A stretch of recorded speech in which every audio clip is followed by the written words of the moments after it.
N-am vrut să cred vreodată că noi fi lângă tine, când Maică n-ai să poți ține căldarea în mână, când Maică n-ai putea pune un lemn pe foc. Dar viața a fost crudă și n-am avut noroc.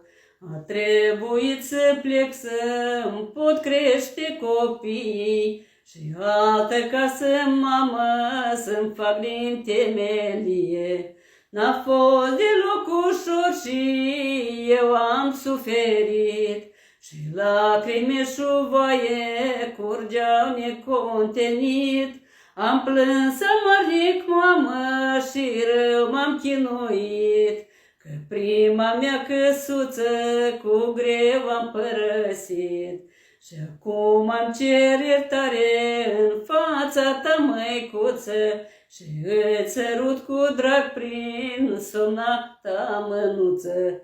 Și acum am cer iertare în fața ta, măicuță, și îți sărut cu drag prin somna ta mânuță.